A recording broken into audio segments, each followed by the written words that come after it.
When it comes to obesity and diabetes, I'm not alone. 1 in 3 New Zealand adults are obese, but some parts of the population, particularly Maori and Pacific Island people, suffer much worse rates than that.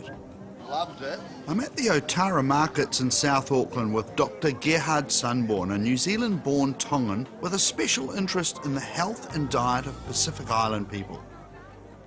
Our communities, we're eating diets that are high in sugar, high in saturated fat, and high in salt.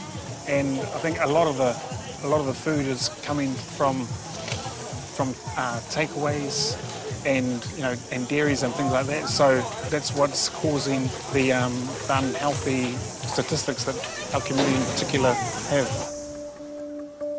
For Pacifica, our overweight and obese population is about 60% for Pacifica, but research that I've conducted, we found that women over 35 years, 100% were either overweight or obese, and for Pacifica men it was about 96%.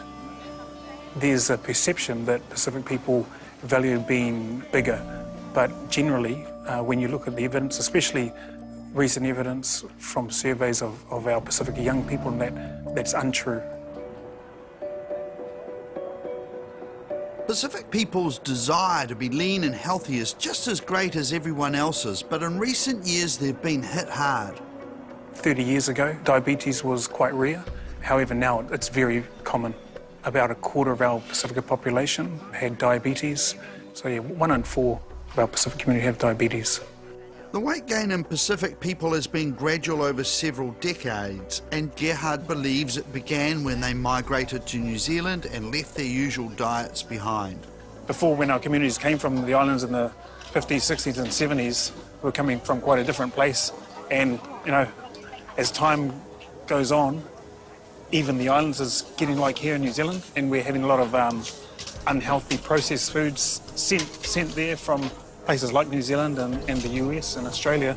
So it's getting harder there to maintain a healthy weight as well. The foods that are easily available and accessible for our Pacific communities are energy dense, they're high sugar, and unfortunately they're everywhere. And so a natural consequence of the environment we live in is that we're gonna put on weight and become obese. So when you think about it like that, it makes it hard to maintain a healthy weight. One school in South Auckland didn't wait around for help, they acted. And they've made major changes for the better when it comes to food.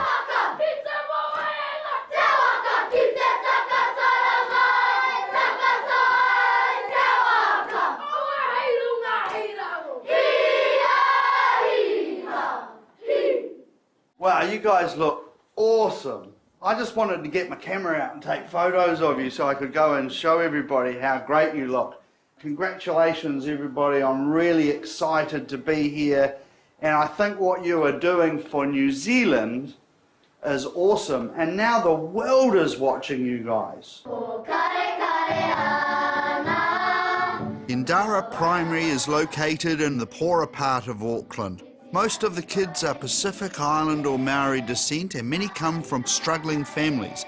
Susan Dunlop saw the effects of this when she took over the role of school principal more than 10 years ago. Susan, what was the school like when you took over? Children were amazing.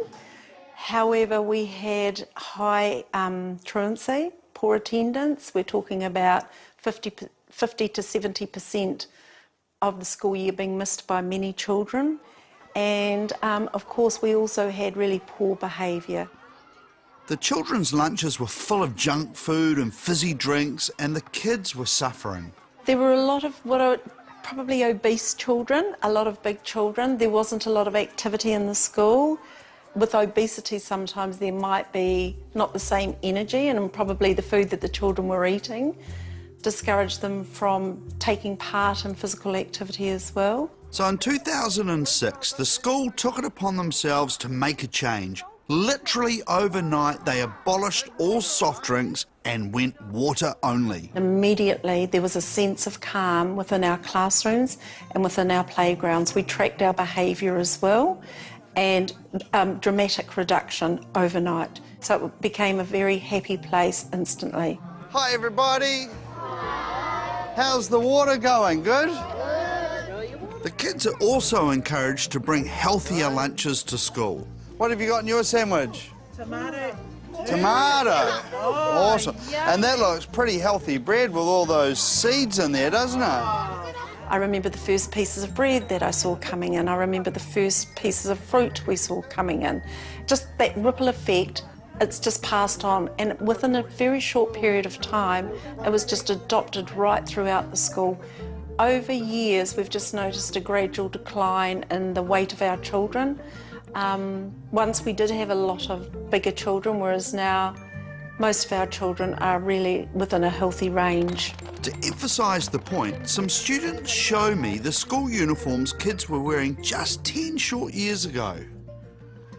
Oh my goodness. That's pretty big. What do you think?